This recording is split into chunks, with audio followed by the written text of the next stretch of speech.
Every era faces a moment when the ground beneath it shifts. Today, we stand at exactly that point, navigating a landscape reshaped by demographic change, eroding trust, and widening divides. This is a strategic playbook for bridging those fault lines.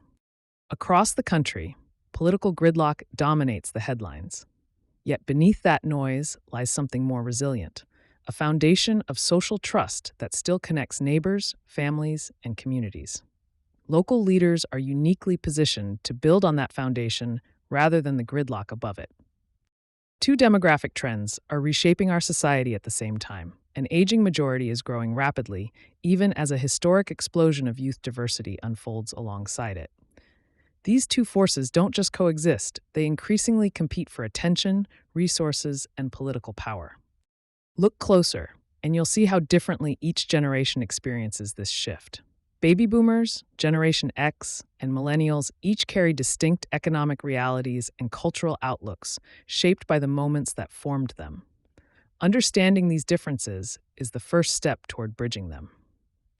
When these pressures go unaddressed, they tend to follow a predictable pattern, the us versus them cycle.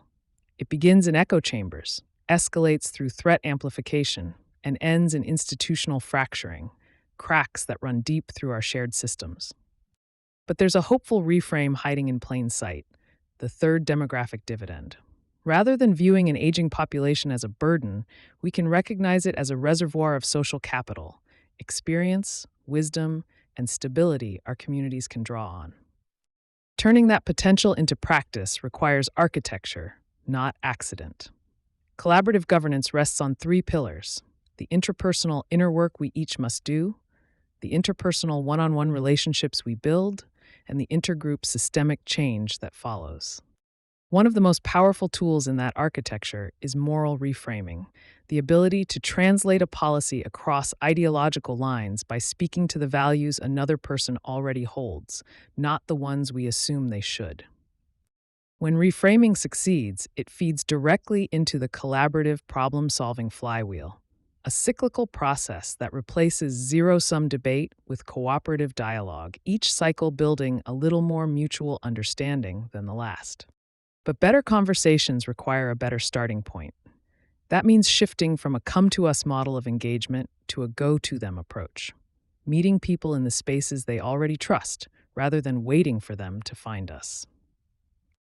Deep canvassing shows just how powerful that shift can be. Its activation curve traces how trust and consensus build over time, dialogue stage by dialogue stage, turning skepticism into genuine understanding.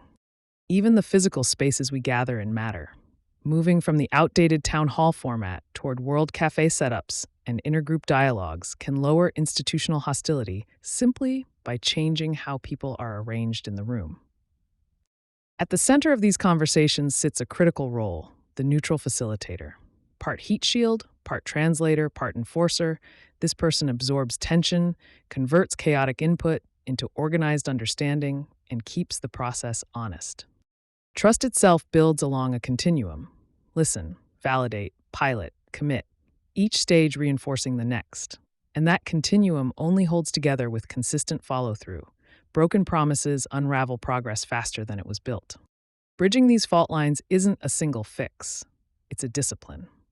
When we combine self-awareness, genuine relationships, and systemic redesign, we build communities resilient enough to hold their differences without breaking apart.